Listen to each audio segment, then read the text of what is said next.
ओम शांति। तो आज विशेष रामपुर वालों को अचानक बाबा ने चांस दिया है, तो आज एक बहुत अच्छा विषय पर चर्चा करेंगे। हमारी स्थिति बिगड़ती क्यों, स्थिति बिगड़ने के कारण और उसका निवारण।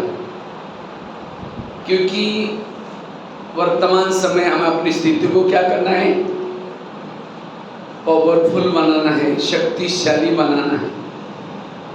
क्योंकि जिनकी स्थिति शक्तिशाली है वो अनेक रोने वालों की आंखों के आंसू पोंछ सकेंगे।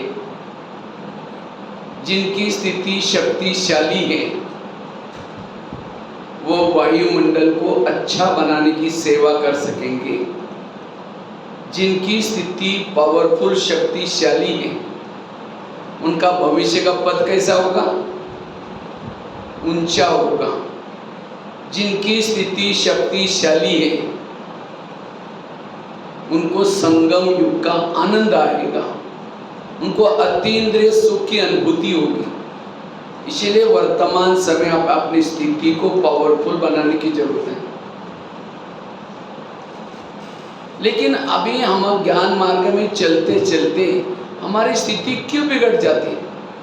तो स्थिति बिगड़ने का सबसे पहला कारण है परचिंतन। किसी को दूसरों को देखना, किसी के दोष को देखना, सोचना, मनन चिंतन करना और दूसरों को भी सुनाना। इसे क्या हो जाती है, हमारी स्थिति बिगड़ जाती है। इसीलिए अगर मुझे स्थिति को शक्तिशाली बनाना है, इस पर चिंतन की माया से बचने की जरूरत है। पर चिंतन समझा? पर चिंतन मतलब औरों के बारे में, फलाना ऐसा है, ये ऐसी है, वो ऐसा है।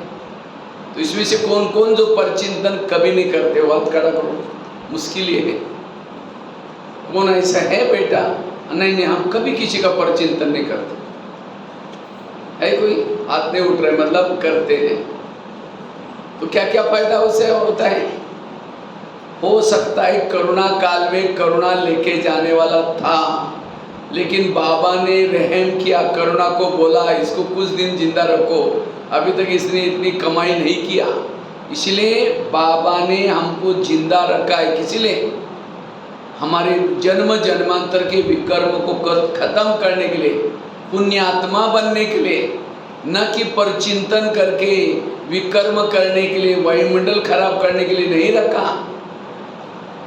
कुछ समय के बाद फिर दूसरा कोरोना आने वाला है।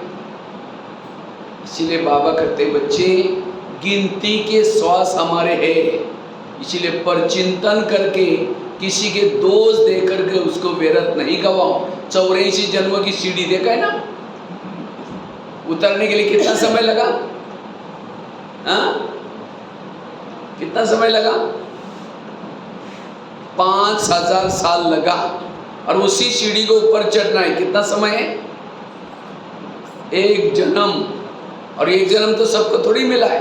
किसी को 60 साल, किसी को 50 साल, किसी को 10 साल, किसी को 20 साल। थोड़ा योग लगाया, सीढ़ी ऊपर चढ़ गए। थोड़ा सा अमृत वेला किया, सीढ़ी ऊपर के चढ़ गए। लेकिन थोड़ा परचिंतन किया, जितनी सीढ़ी चढ़ी उतना यही करते रहेंगे, चढ़ते रहेंगे, उतरते रहेंगे, चढ़ते रहेंगे, बीच में लटक जाएंगे।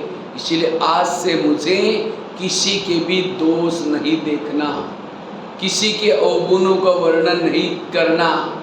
देख रहे हैं ना दुनिया की स्थिति, कोई भरोसा नहीं कब अंतिम समय आएगा।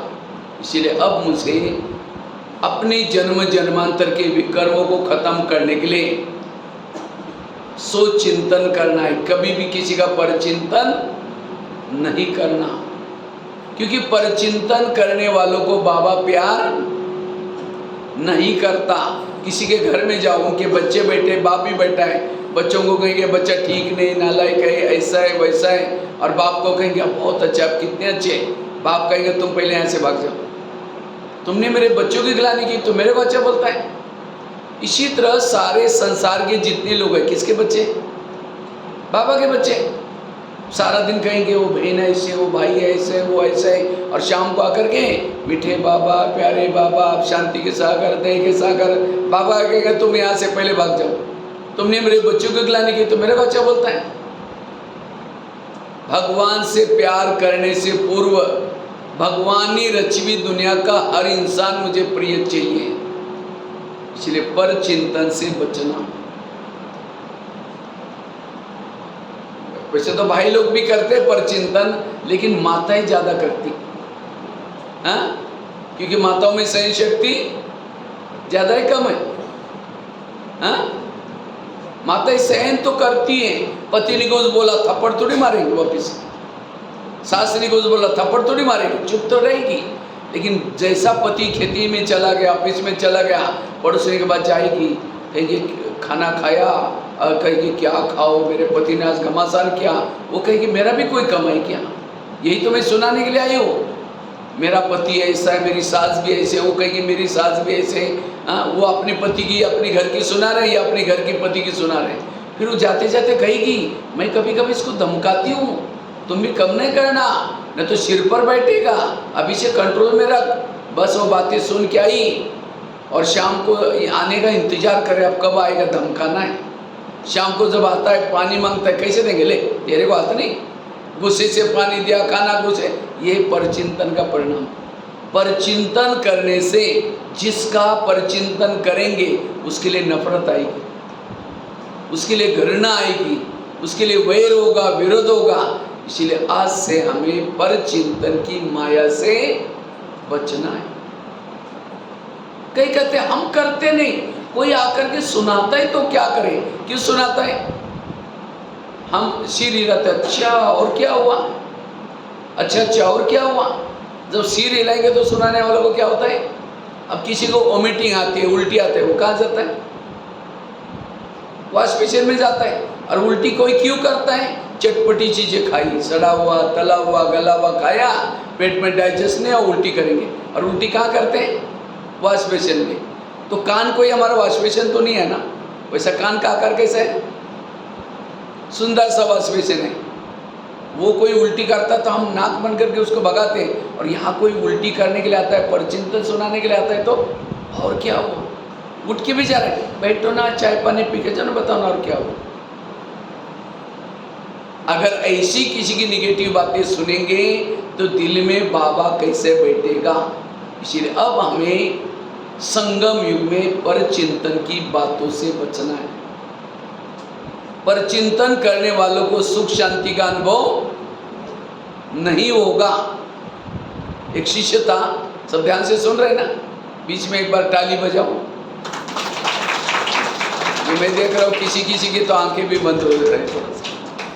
माया कह रहे अरे इतनी अच्छी बातें सुन करके मेरा राज्य तो देगा, इसीलिए उसको निद्रा की गुट्टी सुंगाती हूँ। इसीलिए बीच में कोई बात अच्छी लगी तो ताली जरूर बजाना। ताली बजाने से मेरा उमंग नहीं बढ़ेगा, लेकिन बाजू में कोई सो रहा है उठ जाएगा, वो भी सेवा हो जाएगी। ठीक है, ध्यान से सुनना एक एक पॉइंट। तो मैं आपको बता रहा था, परचिंतन करने वालों को सुख शांति का अनुभव नहीं होगा। एक शिष्य था, भगवान के पास जाता है, कहता है भगवान मैं जीवन में सुख चाहता हूँ, शांति चाहता हूँ। भगवान ने कहा ठीक है, मैं उसके लिए तुम्हें वरदान देता हूँ और साथ में 2 थैले देता हूँ, बैग देता हूँ, थैलियाँ। कहा कि एक थैले को तुम पीठ के पीछे रखना और दूसरे थैले को कहाँ रखना? आगे रखना। और भगवान ने कहा जो पीठ के पीछे थैला है, तुम्हारे आस पास पड़ोस में जो भी लोग हैं, मित्र संबंधी, उन सभी के अंदर जो बुराई है, दोष है, पीछे वाले थैले में डाल देना, उसकी चिटकी बना के डाल देना। और आगे वाला जो थैला है, तुम्हारे अंदर जो बुराई है, तुम जिद्दी हो, किसी की नहीं मानते हो, ये तुम्हारे दोस्त की चिटकियाँ आगे वाले थैले में डाला है। लेकिन भगवान ने कहा क्या बोला? पीछे वाले थैले को बांध करके पीछे रखना, देखना नहीं, उसके बारे में सोचना नहीं, बस इतना करो। और आगे वाले थैले को खुला रखना, बीच बीच में जब टाइम है थैला हाथ डालो, निकालो और देखो मेरे अंदर क्या बुराई है। बस इतना करो, तुम्हें सुख शांति सब मिलेगा। जाओ, मेरा वरदान है। लेकिन थैले का ध्यान रखना।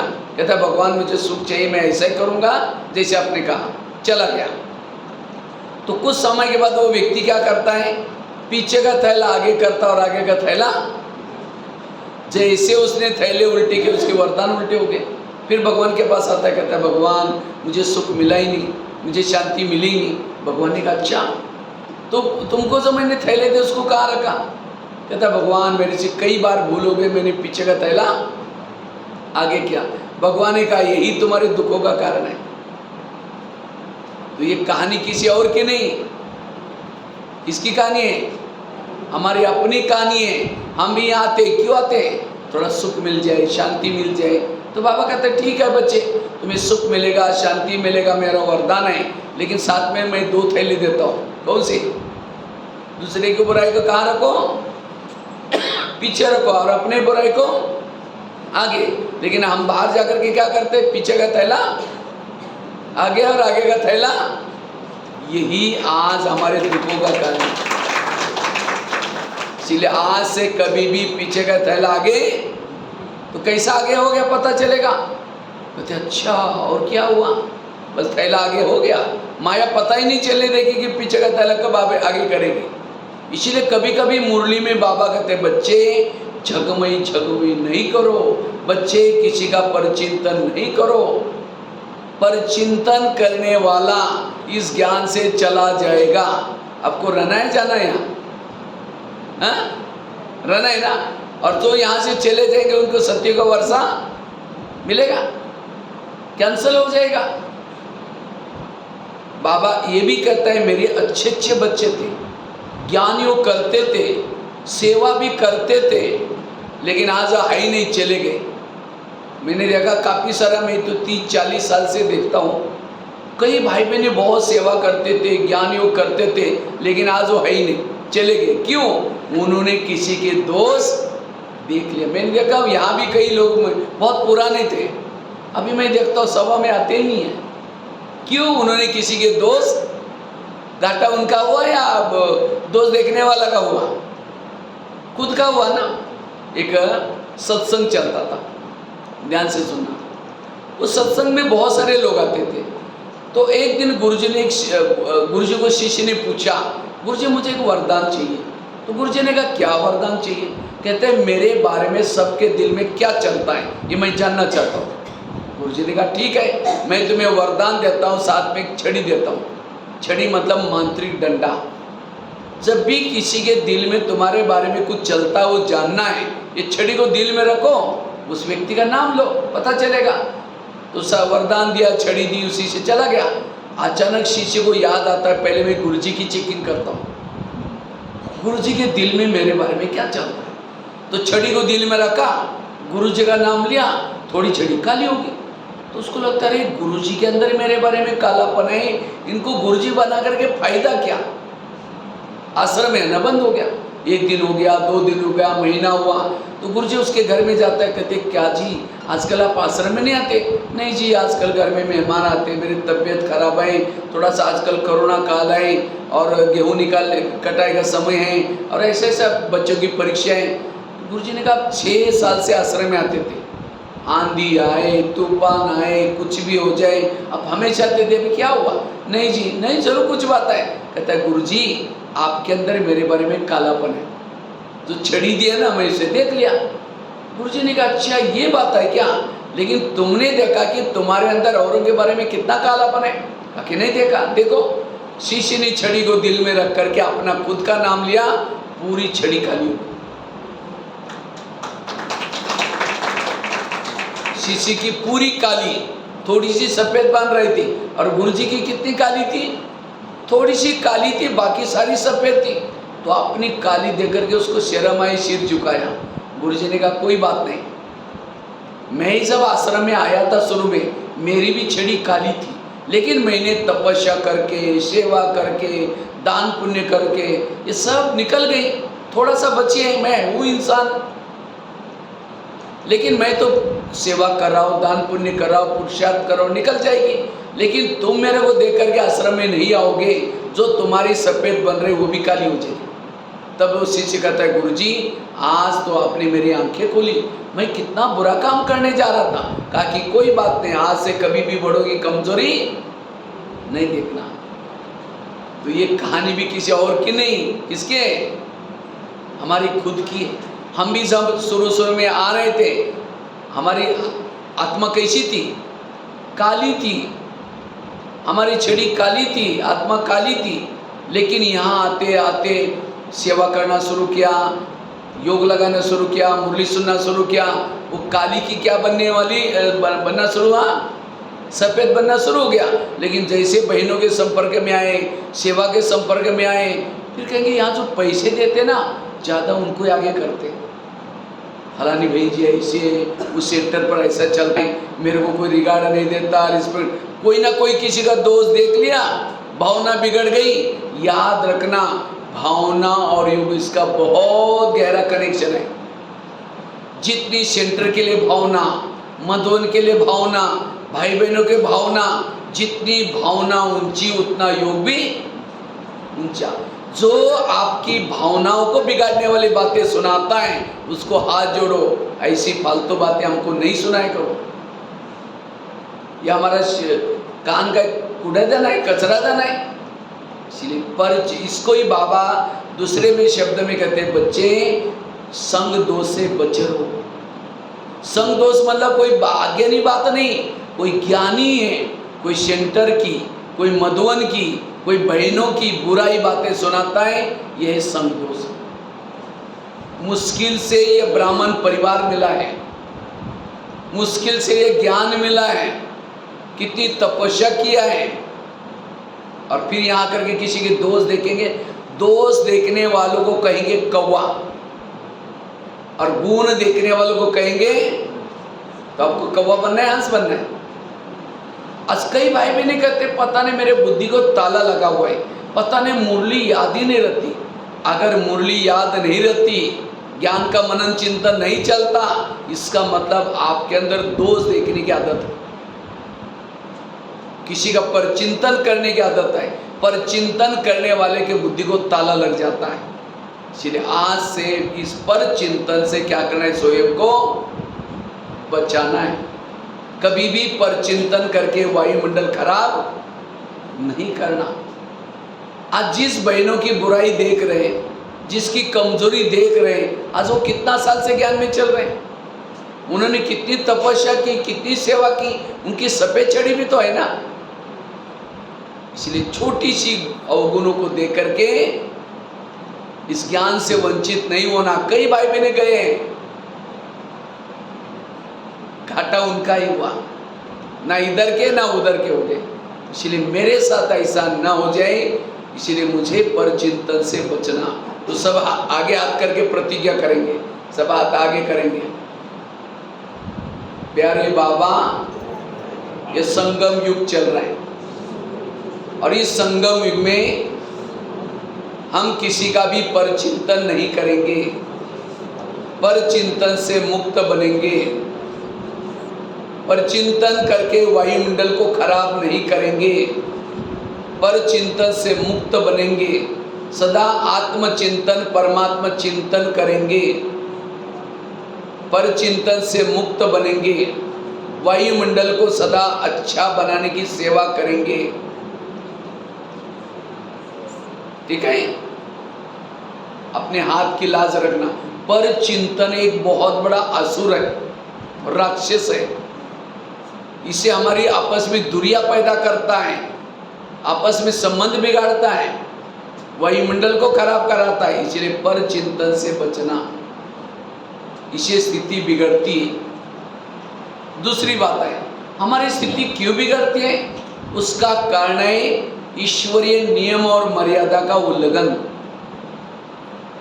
तो आप लोग रामपुर मनियारण वाले कितना परसेंटेज बाबा के नियमों पर मन चल रहे, बताओ कितना परसेंटेज? कितना? हाथ खड़ा करने के लिए बोला, कितना परसेंटेज? 90, 100, 100? हाँ, एक दो बताओ तो पता चलेगा कितना चल रहे। हाँ बोलो बोलो, बताए। अपना अपना पर्सनल है ना ये। हाँ बताओ, क्यों आवाज ही नहीं आ रहा है? हाँ, कितना परसेंट? 50%। अच्छा, और बताओ। 60%, 100%। आजकल कई भाई बहने नियम किसको समझते हैं? मुरली सुनना, अमृत वाला उठना, बाहर का भोजन नहीं खाना, इसको समझते हैं ना। अमृत वाला उठे लेकिन उठ करके झुटका लगाते हो कि आधे मार का कट हो गए। मुरली सुनी, आधा घंटा पहले मुरली के पहले योग नहीं किया, मुरली सुनी लेकिन सारा दिन उसको धारणा में नहीं लाई, बाहर का भोजन नहीं खाया, खुद का बना हुआ भोजन खाया, बातें करते खाया, आधे मार का कट हो गए। इसलिए केवल नियमों प्रमाण चलो नहीं, उसको नियमों के गहराई में जाओ। और जितना ईश्वरीय नियमों के गहराई में जाएंगे उतना आपकी स्थिति पावरफुल बन जाएगी, शक्तिशाली बन जाएगी।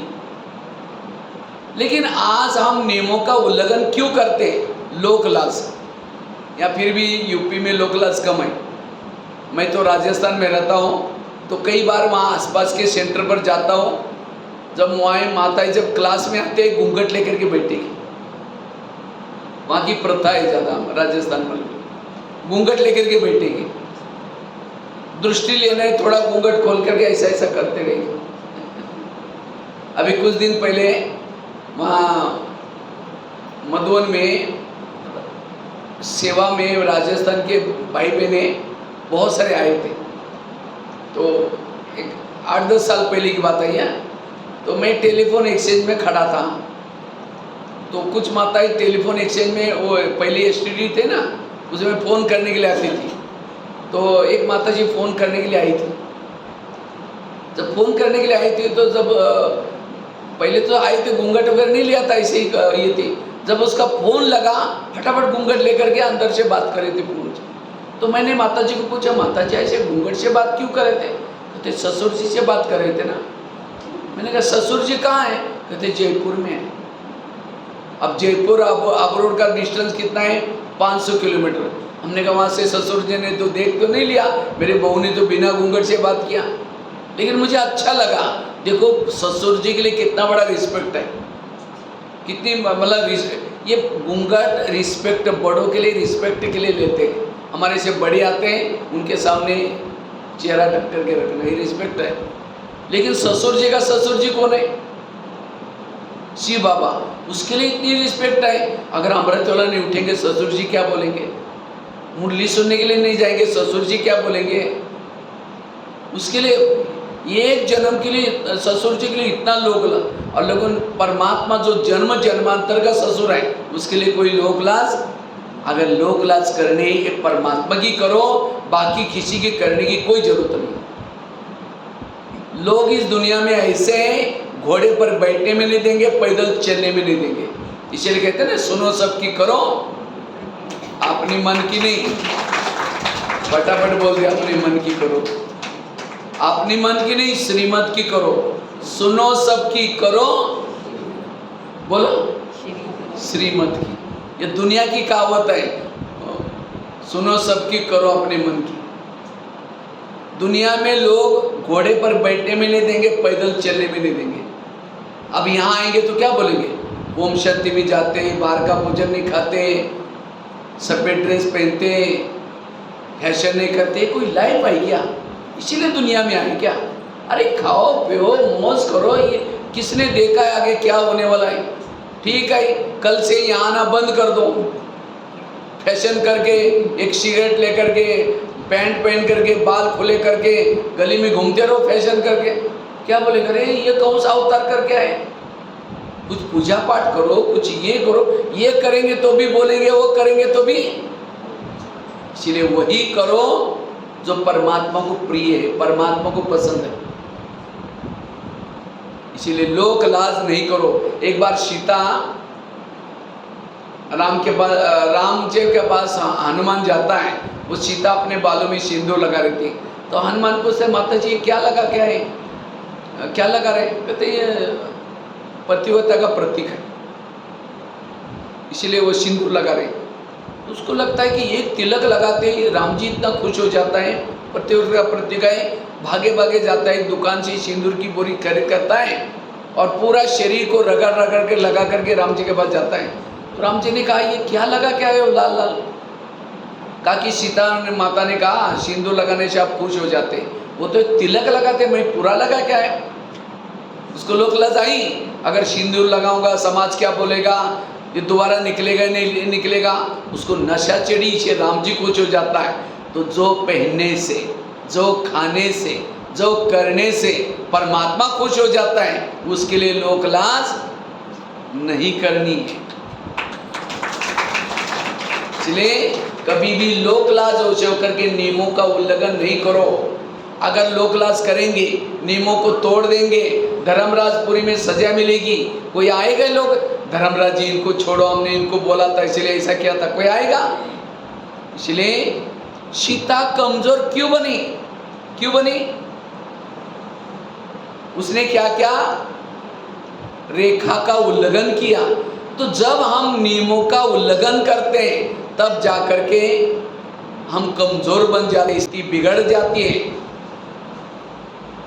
किसी के घर में जाओ या समझो कोई माता जी माँ अपने बच्चों को प्यार करते, कब करते? हाँ, बच्चों को जल्दी उठाएगी, अच्छे कपड़े पहनाएगी और कहेगी देखो बेटा कपड़े गंदे नहीं करना, पढ़ना, लड़ना नहीं, झगड़ना नहीं, भाई कई डायरेक्शन दे करके भेज देती है। बच्चा जाता है, लड़ता है, झगड़ता है, कपड़े गंदे करके आता है, झगड़ा करके आता है और शाम को आकर के मम्मी मम्मी करता है। मम्मी क्या करेगी? किचन से देखेगी, मैंने उसको कहा करके आया, नहीं करके बोलेगी तुम चिल्लाते भी आई क्यों? अच्छा जाएगी, जाकर 2 थप्पड़ लगा देगी, तुमको मैंने कितना अच्छा कहा, तुम गंदा हो गया। इसी तरह परमात्मा भी हमारी माँ है, सवेरे जल्दी उठाती है, फरिश्ता ड्रेस पहनाती है और कई डायरेक्शन देते हैं, बच्चे आज आत्मा समझना, पर चिंतन नहीं करना, मेरे याद में रहना। लेकिन हम बाहर जाकर के क्या करते? सारा उल्टा करके आएंगे, शाम को आएंगे, योग में बैठेंगे, जैसे बच्चा मम्मी मम्मी करता है, हम भी आकर के बाबा बाबा करेंगे। मम्मी किचन से देखते हैं, खिड़की से, बाबा भाई परम धाम की खिड़की से देखता है, मैंने जो उसको कहा करके आया, नहीं करके बोले तुम चलत्र में परम धाम ठीक। तो योग क्यों नहीं लगा? प्यार क्यों नहीं मिला? कहना नहीं माना। इसलिए बाबा का कहना मानना अर्थात श्रीमद प्रमाण चलना। बाबा कहते हैं माया मेरी बेटी है, शायद कल या परसों, कल की मुरली में था। बाबा कहता है माया मेरी बेटी है और तुम मेरे कौन हो? कौन हो? बच्चे हो। तो माया और हमारा रिश्ता क्या हो गया फिर? भाई बहन का। कोई बहन कभी भाई को थप्पड़ भी मारते, क्यों? वो बाप का कहना नहीं मानता इसलिए थप्पड़ मारते। इसी तरह माया बहन भी हमको थप्पड़ क्यों मारते हैं? जब हम बाप का कहना नहीं मानते। जिस दिन माया बहन ने थप्पड़ मारी, माया आई, उसी दिन गाल को पकड़ करके चेक करो, मैंने 3-4 दिन जरूर नियमों का उल्लंघन किया, इसीलिए माया ने थप्पड़ मारी। इसलिए उसी दिन प्रतिज्ञा करो, सॉरी माया बहन, मैंने एक गलती की, आज से मैं कभी अमृत वेला मिस नहीं करूंगा, कभी मुरली मिस नहीं करूंगा। जो गलती की उसको ठीक करो। माया तो खुश हो जाते, वहां मेरा भैया कितनी अच्छी कमाई कर रहा है। इसलिए स्थिति बिगड़ने का कारण है ईश्वरीय नियमों का उल्लंघन। लेकिन कई भाई बहने क्या करते हैं, नियमों को भी उल्टा कर लेते हैं। समझो कोई पति पत्नी ज्ञान में चल रहा है, मुरली सुनने का टाइम हो गया तो पत्नी पति को क्या कहते हैं, भाई जी चलो जल्दी क्लास में तो मुरली पूरी हो जाएगी। अगर यही बात कोई पड़ोसी सुनेंगे तो अरे ये तो अपने पति को भाई जी बोलते हैं। और कभी जाकर के उनको ज्ञान सुनाओ, आजकल हम ब्रह्मा कुमारी भी जाते हैं, आप भी चलो ना, हमारा ज्ञान बहुत अच्छा है। कहते हैं हाँ लेकिन हमारे पास टाइम ही नहीं। उनके पास टाइम है, आने की इच्छा है, लेकिन उसी दिन की बात सुन ली। अगर हम इनके ज्ञान में चलेंगे, जैसे इन्होंने अपने पति को भाई जी बनाया, हमको भी भाई जी बनाना पड़ेगा। वो आत्मा को स्वर्ग में जाने से आपने क्या किया, वंचित किया। बाबा का श्रीमत नहीं कि किसी पति को भाई जी बोलो, कहने में जो बोलते वो बोलो, बाकी अंदर से आत्मिक स्मृति रहे। एक भाई ज्ञान में चलता था 2 साल से। एक बार वो होटल में गया और समोसा मंगाया। समोसा जानते हैं ना? समोसा जानते हैं? मैदे को बेल करके मसाला अंदर मसाला भरते हैं, उसको तलते हैं, उसको कहते हैं समोसा। तो 1 किलो समोसा मंगाता है, मैदे का छिलका ऊपर का फेंकता है और अंदर का आलू मसाला खाता है। तो मैनेजर ने बोला आप मैदा पसंद नहीं करते? कहता पसंद तो करता हूँ, लेकिन आजकल मैं ब्रह्मा कुमारी आश्रम में जाता हूँ, उन्होंने कहा कि बाहर का नहीं खाना, इसलिए बाहर का निकल करके मैं अंदर का खा रहा हूँ। हाँ? बाहर का न खाना मतलब दूसरे का हाथ का बना नहीं खाना, लेकिन वो क्या करता है, छिलका फेंक करके ऊपर के मसाला खा रहा है। इसलिए होटल पर बोर्ड लिखा है, होटल, हो सके तो यहां से टल, सिद्धमा पाप की मां। इसलिए बाबा के नियमों को समझना। कभी कभी बाबा कहते बच्चे देर से संबंधी भूल जाओ, कई क्या करते जाना ना बंद करते। बाबा ने कहा ना बच्चे संबंधी को भूल जाओ, ये तो अज्ञानी है। और कभी उनको जाकर ज्ञान सुना, हमारा ज्ञान बहुत अच्छा है, अब चलो ना, कहीं कि हमको टाइम ही नहीं। उनको टाइम है, आने की इच्छा है, लेकिन उनको लगता अगर इनके ज्ञान में चलेंगे, जैसे इन्होंने हमको छोड़ा है, हमको भी सबको छोड़ना पड़ेगा। बाबा का भाव ये नहीं कि किसी को छोड़ो, रहो सबके मन बुद्धि से भूल जाओ। आज था ना बाबा का, अगर बाबा का बन करके बुद्धि का योग किसी से जोड़ा, भस्मासुर बन जाएंगे। बुद्धि की बात है, भले घर में रहो, सबके बीच में रहो, लेकिन मन बुद्धि बाबा में लगाना। इसलिए ईश्वरीय नियमों को समझना। एक माताजी सेंटर पर आई थी, गुरुवार का दिन था, तो बहन जी कुछ भोग बना रही थी। माताजी गांव से आई थी, तो इतने में एक वीआईपी आया। तो बहन जी ने कहा माताजी ये भाई को कुछ ज्ञान की बातें सुनाओ, तब तक मैं भोग बना के आती हूँ। तो माताजी ने उस भाई को हॉल में लेके आया। हॉल में पहला चित्र लगा था लक्ष्मी नारायण का, विद्यालय का लक्ष्य। तो भाई को बुला करके कहते आप रोज यहाँ आया करो, आपका ट्रैक्टर बहुत अच्छा हो जाएगा। कहते यहाँ गैरेज का काम सिखाते हैं। कहते नहीं, लक्ष्मी नारायण भी ट्रैक्टर से गिर गए, परमात्मा आकर के उनका ट्रैक्टर ठीक कर रहे हैं। वो कैरेक्टर बोलने के बजाय ट्रैक्टर ट्रैक्टर बोल रहे हैं। अब गाँव की माता बेचारी इंग्लिश शब्द क्या जाने। तो कभी कभी हम क्या करते हैं, बाबा के शब्दों को क्या करते हैं, इसलिए बाबा कहते हैं मुरली में किसी नए को नहीं बिठाओ। अगर कोई बिना कोर्स करके मुरली में बैठेगा, और मुरली में क्या क्या शब्द आते हैं, बच्चे तुम बाप से लव करो, प्यार करो। अब कोई नया सोचेगा ये तो क्या सिखाते लोग, बाप से लव करो। अरे कौन सा बाप, कौन सा लव। इसीलिए मुरली को समझने के लिए क्या चाहिए, समझना है उसके पीछे का भाव क्या है, शब्दार्थ है। इसलिए ईश्वरीय नियमों का उल्लंघन करने से एक एक चीजों के मार्ग मिलते आपको। मैं कई बार जब बसों में जाता हूँ, ट्रेनों में जाता हूँ, कई भाई बहने मिलते हैं, मेरा ब्याज दे करके कहते हैं अच्छा आप ओम शांति में जाते हैं, ब्रह्मा कुमारी में। मैंने कहा हाँ हम भी जाते हैं, हम भी मानते हैं बिल्कुल। हमने कहा आप मुरली सुनने के लिए जाते हैं? नहीं मुरली नहीं सुनते। आप अमृत वाले उठते हैं? नहीं नहीं नहीं उठते। हमने माउंट आबू वगैरह गए? नहीं हम लेकिन मानते। अब काय का मानते? तुम अमृत वाला नहीं उठते हो, सेंटर पर नहीं आते हो, तुम्हारा ड्रेस नहीं है, तुम्हारा बैच नहीं, काय का मानते हो? इसी तरह अगर आप भी बाबा के नियमों का उल्लंघन करते हैं, आपका बैच नहीं है, आपका यूनिफॉर्म नहीं है, तो ये भी कच्चे बच्चे हैं। तो आप लोग कच्चे में हैं पक्के में? हाँ कच्चे हैं पक्के? पक्के हैं। हाँ इन सब चीजों के भी मार्क होते हैं ऊपर। भले यहाँ बाबा नहीं लिख नहीं कोई, लेकिन आपका ऊपर मार्क जमा होते हैं। आपने बैच पहना, मार्क मिल गया। हर चीज के मार्क होते हैं। इसको पक्के बच्चे जाते हैं सतयुग में, कच्चे बच्चे जाते हैं त्रेता युग में। तो आपको सतयुग में जाना है, त्रेता में जाना है? हाँ बाबा कहते बच्चे लक्ष्मी नारायण किसको किसको बनना है, सब हाथ खड़ा करते हैं। और दास दासी कोई नहीं।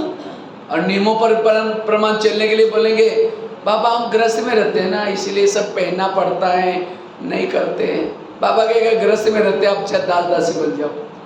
इसलिए नियमों प्रमाण पक्के रहना है, हर चीज का नियम। ये नियम भी बाबा ने दूसरों को बाबा की याद दिलाने के लिए रखा है।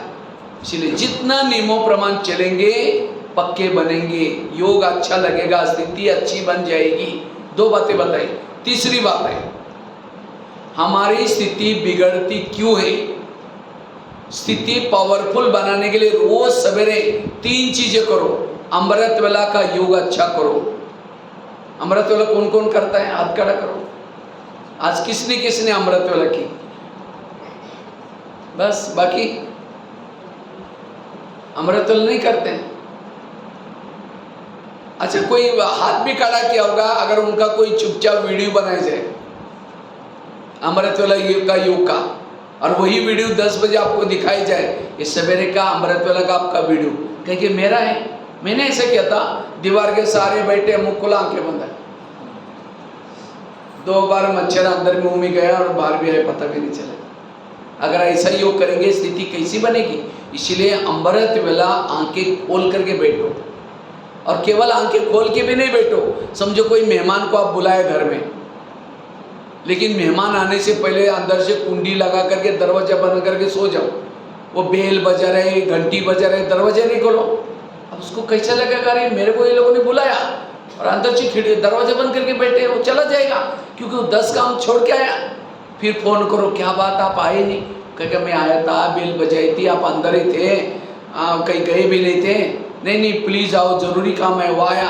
फिर दरवाजा बंद किया, फिर फोन करो, कहेगा कभी नहीं आऊँगा। मैं जब आता हूँ आप दरवाजे खोलते ही नहीं। इसी तरह अमृत वेला उठेंगे और बाबा को निमंत्रण देंगे, मीठे बाबा, प्यारे बाबा, पाजामा, हम आपसे बातें करनी ना। बाबा को बुला करके निमंत्रण दे करके दरवाजे खिड़की, तेरे द्वार खड़ा भगवान, भगत भर ले झोली, भगत ओम शांति हो गया। इसीलिए आंखें खोल करके, और केवल खोल के भी नहीं बैठो। कोई मेहमान घर में बैठा है, उसके चेहरे की तरफ देखते रहो। वो कहेगा फोन क्यों किया था? इसी तरह कई भाई बहने क्या करते, योग में बैठेंगे, बाबा के फोटो की तरफ देखते रहेंगे, झूमते रहेंगे, फिर घड़ी में भी देखेंगे। अब कब तक देखना है? अब कोई घर में मेहमान बैठा है, उसके चेहरे की तरफ देखते रहो, घड़ी की तरफ देखते रहो, उनके लगेगा शायद मैं आने के कारण ये कुछ डिस्टर्ब हो गए, इनको कहीं जाना होगा, इसलिए घड़ी में बार बार देख रहे हैं। मैं तो उठ के जाता हूँ। कई बार जब मैं क्लास कराता हूँ ना, माताएं धीरे से घड़ी की तरफ देखेंगी, मैं समझ गया भी इनका कोटा पूरा हो गया, बंद करना पड़ेगा। इसलिए बाबा को याद करते समय ना घड़ी देखो, ना झुटका लगाओ। कई क्या करेंगे, मैं आत्मा हूँ, शांत स्वरूप हूँ, शक्ति स्वरूप हूँ, अब जा रही हूँ चांद सूरज तारांगन के पार, वहाँ से झुटका लगा देंगे। तारांगन के पार से झुटका लगे, नीचे हड्डी गुड्डी टूट जाएगी। इसलिए योग विधि पूर्वक करना। अमृत वेला का सारा दिन का फाउंडेशन है अमृत वेला। अब जिसने अमृत वेला अच्छी की नहीं, आत्मा की बैटरी कैसी चार्ज होगी? इसलिए अमृत वेला अच्छी तरह करो, पावरफुल करो। बाबा कहते हैं मैं रोज तुम्हारे घर में आता हूँ। दिखता है बाबा? हाँ, दिखता है। बाबा को देखने के लिए होश में बैठने की जरूरत है, बेहोश में नहीं बैठो। कोई शराब पी करके शराबी गटर में गिरा है, और कोई जाकर के उसको कहता है 10 रुपये ले लो, घर में जगह सो जाओ। वो क्या कहता है, मैं राजा हूँ, मुझे कुछ नहीं चाहिए। अब गटर में गिरा है, क्या समझता है? राजा। इसी तरह अमृत वेला बाबा भी वरदानों को झोला लेके आता है, पूछता है बच्चे कुछ चाहिए, लेकिन हम ऐसे झूम रहे, कुछ नहीं चाहिए, मैं राजा हूँ। इसलिए अमृत वेला अलर्ट बैठना। अब किसी के चेहरे पर मेकअप हो रहा है, झुटका लगा दे, यहाँ का मेकअप यहाँ पहुंच जाएगा। जैसे कोई माँ बच्चे का श्रृंगार करते हैं और बच्चा ऐसा ऐसा करता है, माँ थप्पड़ मारेगी, चुप नहीं रह सकता। इसलिए कहावत भी बनी है, जब भगवान भाग्य में लिख रहता है, सो रहे थे क्या? भगवान कब भाग्य में लिखता है? जब अमृत वेला सारी दुनिया के लोग सोए और आपको उठा करके आपके भाग्य में लिखता है, तुमको इस जन्म में इतना सोने का महल दूंगा, इतनी दासियां दूंगा, इतनी संपत्ति दूंगा, वो लिख रहा है। लेकिन हम, वो कैसे लिखेगा? इसलिए अमृत वेला जो लिख रहे हैं, भाग्य बना रहे हैं, उसके लिए धन्यवाद दो, थैंक्स दो। इसलिए अमृत वेला सबको कैसी करनी है? अच्छी तरह। और दूसरा, क्लास के पहले, क्लास कितना बजे होते हैं यहाँ? हाँ, 6:30। और योग कितना बजे चलता है? फिर 6 बजे। और पहुँचते कितने? मैंने देखा जब क्लास के पहले मैं आकर के मुरली सुनते समय देखा, चलो आज की बात तो चलो, आज को कहीं बाहर से भी आए, लेकिन जब मुरली सुनते हैं, मुरली से पहले योग करना जरूरी है। बिना योग करके जो मुरली सुनता, आप खेती का तो काम जानते हैं ना, सभी जानते हैं ना, सभी खेती वाले। खेती में बीज डालने से पहले क्या करते हैं? उसको हल चलाते हैं, जमीन को तैयार करते हैं, फिर बाद में बीज डालते हैं। तो ज्ञान का बीज भी बुद्धि में डालना है, उसको पहले हल चलाओ, योग करके मुरली सुनो।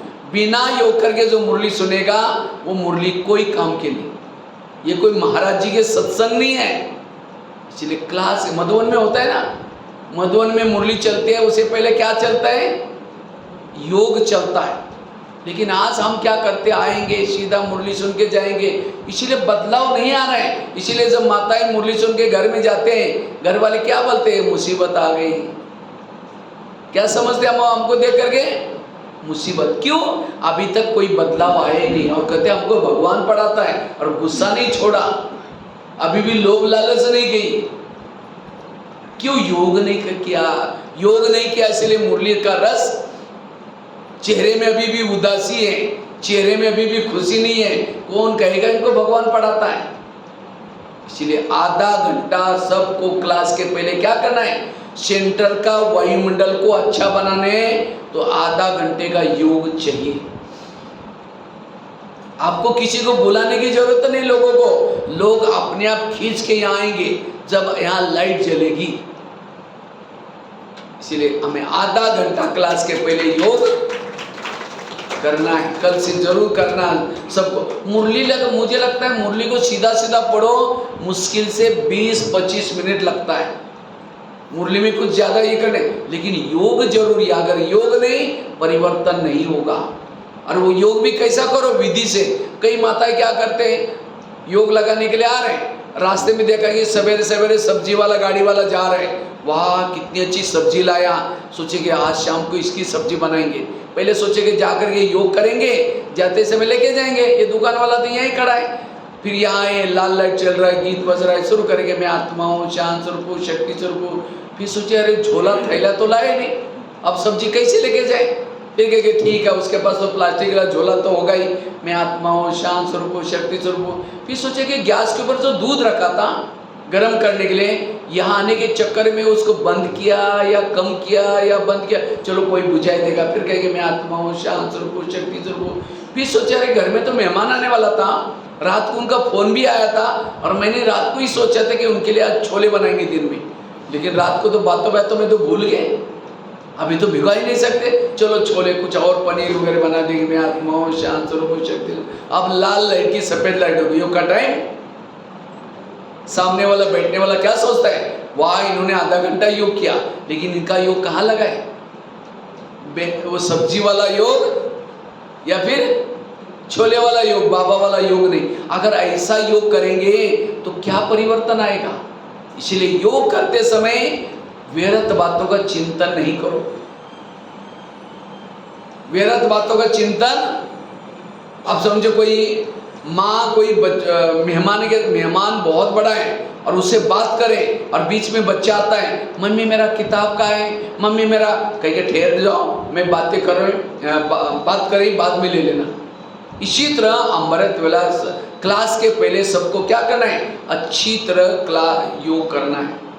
और तीसरी बात, सब सुन रहे ना? तीसरी बात, अगर हमें स्थिति को पावरफुल बनाना है, रोज मुरली सुननी है। और मुरली कहाँ सुननी है? सेंटर पर।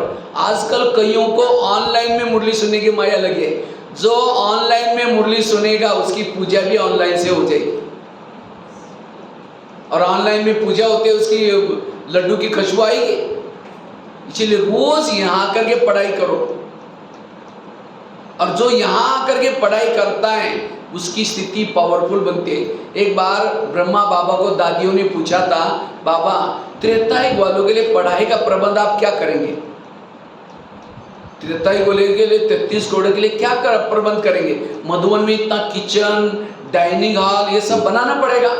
तो बाबा कहते हैं बच्चे 33 करोड़ के लिए पढ़ाई का प्रबंध मैं आगे चल करके जरूर करूंगा। आप अभी क्या करो, 9 लाख क्लास के रेगुलर स्टूडेंट बनाओ। 33 करोड़ का मैं प्रबंध बाद में करूंगा, ये बाबा ने बोला था। और अभी 5-6 साल से बाबा ने क्या किया? Peace of mind TV, Facebook, WhatsApp, ये सभी तरफ से मुरली चालू की। ये सब किसके लिए? 33 करोड़ के लिए। तो आपको 33 करोड़ में जाना है, सतयुग में जाना है? कहाँ जाना है? 33 करोड़ में या 9 लाख में? सतयुग में जाना है। तो पढ़ाई कहाँ पढ़नी है? यहाँ करके पढ़ना है। यहाँ मुरली सुनो। कई कहते हैं नहीं जी भाई जी हम बहुत दूर से आते हैं, 5 किलोमीटर दूर से आते हैं, इसीलिए आजकल के बच्चे पढ़ने के लिए कहाँ जाते हैं? यहाँ के बच्चे कहीं सहारनपुर में पढ़ने के लिए जाते हैं बस से 10-20 किलोमीटर दूर। एक जन्म की कमाई है उनकी, एक जन्म की नौकरी है। और यहाँ आपको कितना जन्म के लिए नौकरी लगने वाली है? 63 जन्म, 21 जन्मों के लिए आपको प्राप्ति होने वाले है। इसीलिए हमें रोज पढ़ा, भले पेट्रोल खर्चा हो जाएगा लेकिन प्राप्ति कितनी है? 1 घंटे में आपको कितनी कमाई होने वाली है? इसीलिए रोज हमें मुरली सुनने के लिए जरूर आना है। और जो ये 3 चीजें करता है उनकी अवस्था कभी भी बिगड़ती नहीं। सवेरे सवेरे 3 चीजें कौन सा बताया?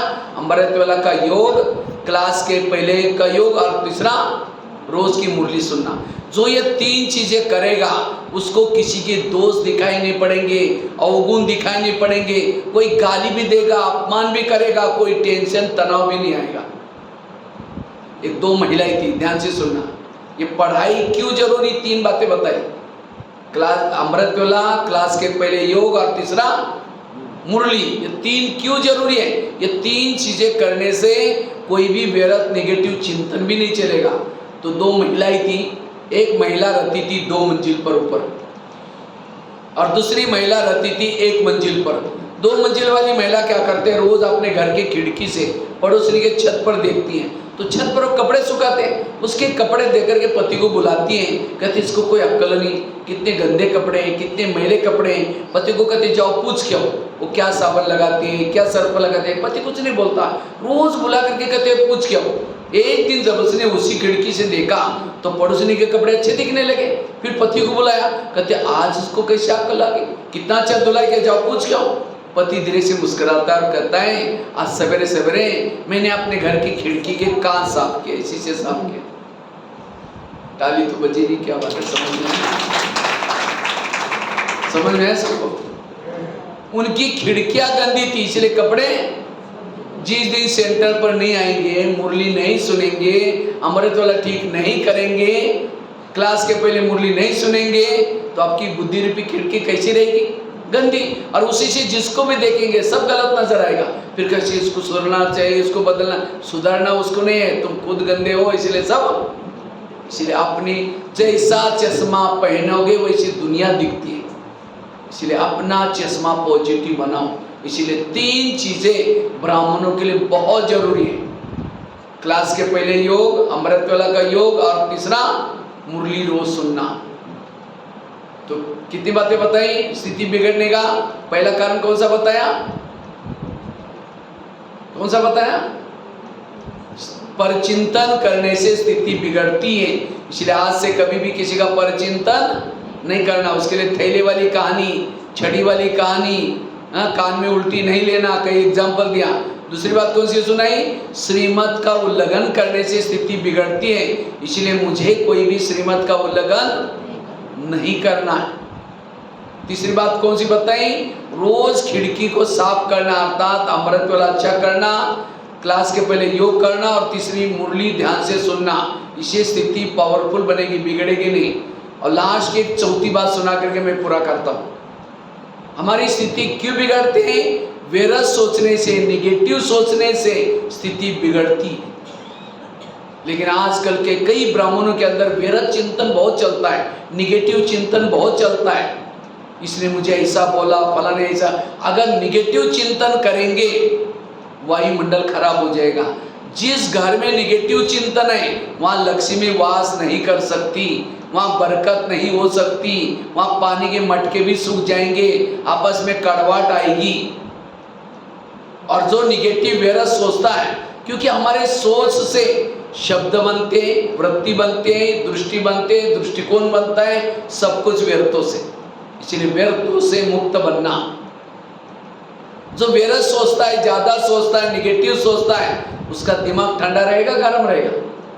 गरम। और जिसका दिमाग गरम रहेगा उसके दिमाग में केमिकल उतरेंगे, उससे शरीर की बीमारी होगी। इसलिए कहते हैं ना, जिसका पाँव गरम, पेट नरम, दिमाग ठंडा, उस घर में कोई डॉक्टर है उसको मार दो डंडा। पाँव को कैसे रखो? गरम, पेट को नरम, दिमाग को। लेकिन आजकल उल्टा होता है, पाँव रहते ठंडे और दिमाग रहता है गरम।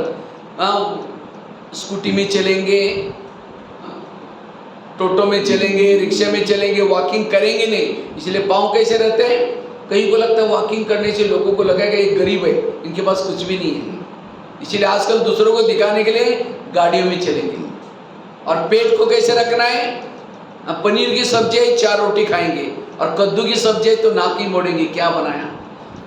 जीभ की टेस्ट पेट में बेस्ट, तो जो जीभ को अच्छा लगता है वो कभी नहीं खाओ, पेट को जो अच्छा लगता है वही खाओ। और दिमाग को कैसे रखना है? ठंडा। कभी भी गुस्सा, 2 फैक्ट्री खोलो, कौन सी? एक तो मुख में शुगर फैक्ट्री और दिमाग में आइस फैक्ट्री, बर्फ खाना।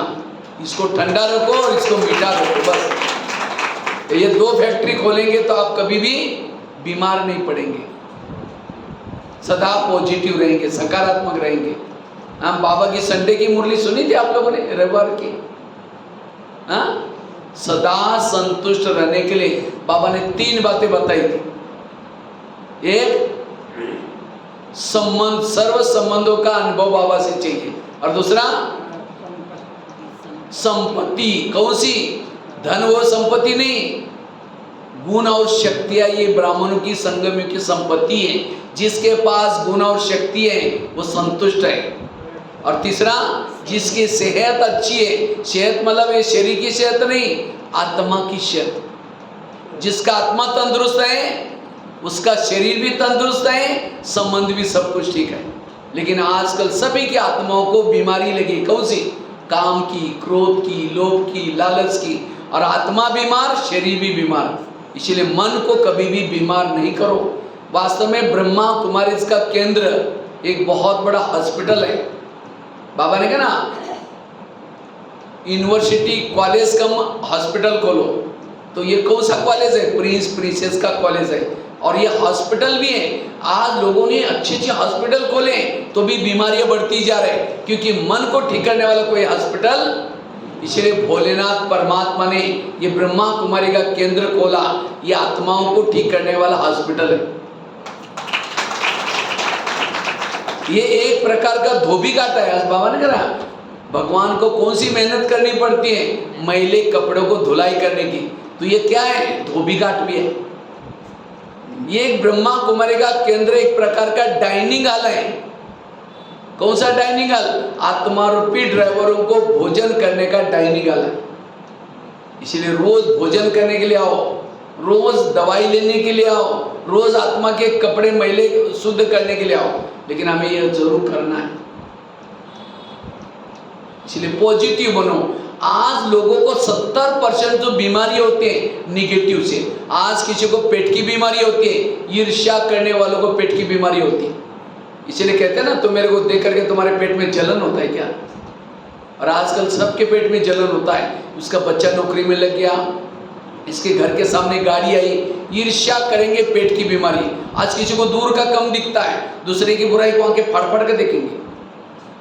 जो आंखें फाड़ता है, बड़ी बड़ी करता है, आंखों की पुतली फैल जाती है। फिर डॉक्टर के पास जाएंगे, कहेंगे डॉक्टर जी मुझे आजकल धुंधला दिखता है। कहेंगे चश्मा लगाना पड़ेगा, आपको नंबर लग गया। चश्मा तो लगाया, फिर भी बुराई देखना नहीं छोड़ेगा, नंबर बढ़ता ही जाएगा। आज किसी को नजदीका नहीं दिखता, अपनी बुराई को कभी नहीं देखेंगे, नजदीका दिखना बंद। आज किसी का ब्लड प्रेशर बढ़ गया, बीती हुई बातों को याद किया, उसका ब्लड प्रेशर बढ़ गया। आज किसी को अस्थमा होता है, दमा, कोई भी बातों को पेट में दबा कर रखेंगे, क्या हुआ? कुछ नहीं हुआ। अरे बताओ क्या हुआ? नहीं कुछ नहीं हुआ। हुआ बहुत कुछ है, दबा कर रखेंगे, दमे का प्रॉब्लम। आज किसी को स्पॉन्डिलाइटिस होता है, सर्वाइकल, रास्ते में जा रहे सब्जी लाने के लिए, जा रहे खेती में, मार्केट में, वो क्या करती है, वो क्या करता है, इधर उधर देखने वालों को स्पॉन्डिलाइटिस होता है, सर्वाइकल। फिर डॉक्टर को कहेंगे डॉक्टर जी मेरे गले में कुछ आजकल आंकड़न हो रहे, तो डॉक्टर चेक करता कहता है आपको स्पॉन्डिलाइटिस हुआ। और इसका इलाज करके डॉक्टर एक बड़ा सा पट्टा लगाता है। जब पट्टा लगेगा 6 महीना ना इधर देखेंगे ना इधर देखेंगे, सीधा देखते चलना पड़ेगा। आज किसी को शुगर होते है, किसको किसको शुगर है इसमें, यहाँ पर हाथ खड़ा करो। शुगर पेशेंट वाले कौन कौन है? 3-4 लोगों को है। शुगर किसको होती है? मीठा खाने वालों को नहीं, वो तो 30% मीठा खाने से, 70% शुगर होते टेंशन से। दूसरों को कंट्रोल में रखने की कोशिश करेंगे, मैं इसकी सास हूँ, मैं इसका पति हूँ, मैं इस घर का मालिक हूँ, मैं इसकी माँ हूँ, इसको मैंने पढ़ाया लिखाया, छोटे से बड़ा किया, जब इसकी शादी भी अपनी पत्नी का मानता है, मुझे नहीं पूछता। ऐसे टेंशन से क्या होते हैं? शुगर पैदा होते हैं। जब शुगर होगी तो क्या करेंगे? मीठा खाना बंद करेंगे, टेंशन में आना बंद नहीं करेंगे। इसलिए सारी बीमारियों का जड़ है टेंशन लेना, निगेटिव सोचना। इसलिए कभी भी निगेटिव नहीं सोचो। इसलिए यहाँ आने से आपका हेल्थ भी अच्छा बनेगा, सेहत भी अच्छी बनेगी। आज दुनिया में कितना निगेटिव तनाव पैदा हो रहा है। तनाव को इंग्लिश में क्या बोलते हैं? हाँ, टेंशन। टेन मतलब कितना? 10, और सन मतलब बच्चे, टेंशन मतलब 10 बच्चे। अब पहले तो 2-4 आए, फिर 10 पैदा होंगे तो सुखी रहेंगे। जब माँ बाप शांति से बैठेंगे, एक आएगा पापा जी मुझे कपड़े चाहिए, अब उसको भगा, दूसरा कहेगा पापा जी मुझे परीक्षा। जितने बच्चे उतनी समस्या भी। इसलिए दुनिया में कहते हैं छोटा परिवार। तो हमारे बच्चे कौन से? अनेक संकल्प विकल्प इच्छा बहुत पैदा करेंगे। शाम को योग में बैठेंगे, वही विचार आपको तंग करेंगे, योग में बैठने नहीं देंगे। इसलिए विचारों को कम चलाओ। जिसके विचार ज्यादा है उसकी स्थिति बिगड़ जाती है। आकाश के चंद्रमा को पानी में देखना है तो पानी कैसा चाहिए? स्थिर चाहिए। परम धाम के परमात्मा को मन में देखना है, मन को स्थिर रखो। आज किसी को ब्रेन हेमरेज होता है, ब्रेन ट्यूमर होता है। हमारे ब्रेन में बालों से भी महीन नसें होती है, लेकिन जब व्यक्ति कारणे आकारणे तनाव में आता है, वो नसें फट जाते हैं, उसका कोई इलाज नहीं है। इसलिए निगेटिव से बचना, सदा पॉजिटिव रहना। तो मैं निगेटिव हूँ या पॉजिटिव कैसा पता चलेगा? अगर कोई सामने से आ रहा है, उसको देखते आप रास्ता काट रहे हैं, उसका चेहरा देखना पसंद नहीं करते, आप उसके लिए निगेटिव हैं। अगर कोई आपके पति की महिमा करता है, अरे तुम्हारा पति तो बड़ा अच्छा है, तेरे को क्या पता, तुमने दूर से देखा है, मैं तो जीवन भर में उसके साथ रही, वो तो राक्षस है राक्षस। कई तो माता ऐसी भी बोलते, इसका मतलब पति के लिए आप निगेटिव है। कोई सास की महिमा करता है, अरे तुम्हारे सास तो बड़ी देवी है, वो क्या है बुढ़िया मैं जानती हूँ। अगर सास की महिमा नहीं सुन रहे, पति की महिमा नहीं सुन रहे, आप नेगेटिव है। और एक व्यक्ति के प्रति भी आप नेगेटिव है, आपकी स्थिति बिगड़ गई, आपके दिल में बाबा नहीं बैठ सकेगा। इसलिए दिल को स्वच्छ बनाओ, पॉजिटिव बनो। तो हम पॉजिटिव कैसे बने? उसके लिए कर्म गति को समझना। आज कई कहते हैं मुझे इसीलिए इनके लिए टेंशन आता है, मैं इसके रास्ते में कभी जाती नहीं, मैंने इसका बुरा कुछ किया नहीं, फिर भी ये मेरे साथ ऐसी क्यों करती है? टाली कभी एक हाथ से, टाली के लिए कितना चाहिए? 2। अगर कोई व्यक्ति मुझे तंग करता है, इसका मतलब मैंने भी कभी उसको तंग किया था। समझो कोई सास है, बहू को तंग करे, परेशान करे, बहू को तनाव टेंशन आ रहा है। कई बार ऐसी बहू तो सुसाइड भी करती है, कई बार ऐसी बहू तो उसी सास का मर्डर कर लेती है। अगर उस सास और बहू का पिछले जन्म दिखाई जाए तो आज जो सास है पिछले जन्म में उसकी बहू थी, और जो बहू है अभी जिसको तंग किया जा रहा है उस समय पिछले जन्म में उसकी सास थी। इसलिए कहते हैं ना सास भी कभी बहू थी। अगर आपका पति आपको तंग करता है, इसका मतलब आपने भी पति बनकर के उसको तंग किया था। कोई गाली देता है, क्या समझो अच्छा इनका भी बहुत दिन का बाकी था, पूरा हो गया। कभी भी निगेटिव चिंतन नहीं चलेगा। कर्म गति को समझना, ये सभी का अंतिम जन्म है। 63 जन्मों में जो भी हमने गलत किया सब चुक्त करके जाना है। इसलिए कभी भी अपनी स्थिति को बिगाड़ो नहीं, कर्मों का हिसाब समझ करके चुप रहो। बच्चा बीमार पड़ रहा है, बच्चे गलत संगत में जा रहे, पैसा लुटा रहे, माँ बाप ने होटल नहीं देखा, वो पैसा आपके पीछे, वो बच्चा आपके पिछले जन्मों का हिसाब चुक्त करने के लिए आए हैं। इसलिए टेंशन में नहीं आओ, बेफिक्र बादशाह हो, पॉजिटिव बनो। दूसरी बात, अगर मुझे तनाव से बचना है, टेंशन से बचना है, गीता का रामायण का मंत्र याद रखो। कौन सा? जो हुआ अच्छा हुआ, जो हो रहा अच्छा, जो होगा वो भी। अब बच्चे ने गिलास गिरा, इतना गुस्सा करेंगे, तेरे को अक्ल नहीं, तुम कमा के लाओ तो पता चलेगा। गिलास था 10 रुपए का, गुस्सा करेंगे, हार्ट में प्रॉब्लम आएगा, 10 लाख रुपए का ऑपरेशन करना पड़ेगा।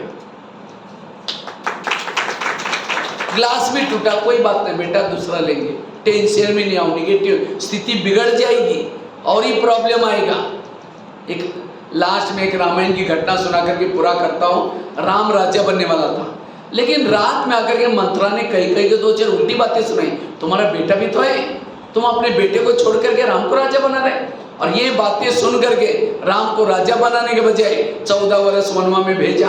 सीता गई, लक्ष्मण गया, तीनों भी घर से चले गए। वियोग के कारण दशरथ ने प्राण त्यागा। खाने का प्रॉब्लम, सोने का प्रॉब्लम, घास में सोए, ये सब किसके कारण हुआ? मंत्रा के कारण। तो मंत्रा को जो भी देखेगा उसकी भावना अच्छी चली बुरी चली। मैं खुद जब रामायण देखता था, मंत्रा को देखते मैं कहता बुढ़िया को उसको नहीं देखना। लेकिन एक दिन मैंने जब सोचा तब पता चला मंत्रा ने राम के साथ जो किया वो अच्छा क्या। अगर रात में उनके घर में ना आती, राम क्या बनने वाला था? राजा। राजा बनता तो जंगल में नहीं जाता, जंगल में नहीं जाता सीता की चोरी ना होती, अगर सीता की चोरी ना होती रावण को ना मारता, रावण को ना मारता राम की महिमा कोई नहीं गाता। तो राम की महिमा किसके कारण? किसके कारण? मंत्रा के कारण। इसी तरह हर एक के घर में, ऑफिस में, आसपास पड़ोस में भगवान ने 1-2 मंत्रा रखी। और आज जो हमारा स्थिति बिगड़ते उसी मंत्रा का चेहरा देखते ही स्थिति गई। इसीलिए बाबा कहते हैं राम की मंत्रा ने तो राम का भला किया, तो आपकी भी मंत्रा क्या करने वाली है? भला ही करने वाली है। इसलिए कभी भी ऐसे व्यक्ति के प्रति निगेटिव नहीं सोचो। जो हुआ, अगर राम के जीवन में मंत्रा ना आती, ना हनुमान मिलता, ना अंगद, ना ऋषि, ना मुनि, ये सब किसके कारण मिले? मंत्र के कारण। आज आपको बाबा मिला, दैवी परिवार मिला, दीदी दादियाँ मिली, किसके कारण मिली? आज तक की मंत्रों के कारण। और संगम युग में भाग्यशाली कौन है? जिनके जीवन में समस्या, विघन, प्रॉब्लम ज्यादा, वो भाग्यशाली।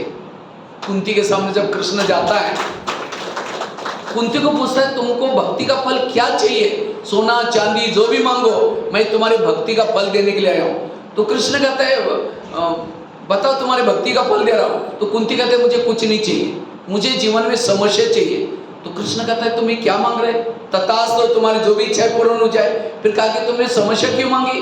कहते समस्या होगी, आप सदा मेरे साथ में रहेंगे, और आप मेरे साथ में रहेंगे, यही मेरा सौभाग्य है। तो जिसके जीवन में समस्या है, कौन याद आएगा? बाबा याद आएगा। और जिसको बाबा याद है उसका पद भी। इसलिए कभी कभी बाबा बांधीली माता को याद ज्यादा करता है। क्यों? बांधीली माता को पति तंग करता है, परेशान करता है, उसको कौन याद आता है? बाबा। और जिसको बाबा याद आता है उसका पद भी ऊंचा है। और जिन माता को पति तंग नहीं करता, बहुत प्यार करता है, उनका योग किसे लगा है? पति से। और जिसका योग पति से, उसका पद कुछ भी नहीं होगा। तो पति तंग करने वाला चाहिए, प्यार करने वाला चाहिए? हाँ, तंग करने वाला। ये है समस्याओं का समाधान। लास्ट की एक स्टोरी शेयर करके मैं पूरा करता हूँ। एक माता जी थी, रोज भगवान के ऊपर कोसती रहते, भगवान आपने कितना मुझे दुख दिया, कितना मुझे दुखी बनाया, रोज कोसती रहते। एक दिन भगवान क्या करता है, सामने आ गए, प्रकट हो गया। कहता माता तुमको ज्यादा दुख है ना, तुम अपने दुखों की सारी बातें एक चिट्ठी पर लिख दो, और उसी चिट्ठियों को एक गठड़ी में बांध दो, और उसी गठड़ी को गांव के बाहर एक बड़ का पेड़ा वहां टांग के आ जाओ।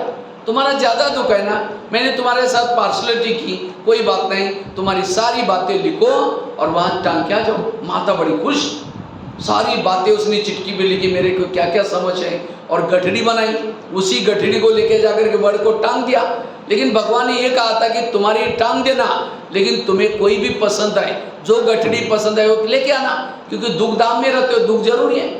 तो जब अपना टांग दिया, दूसरा लाने के लिए सोचते हैं, उसको लगता है ये लूँ या ये लूँ, ये लूँ या ये लूँ। लास्ट में हिम्मत करके गठड़ी उतारी, लेके आने लगी।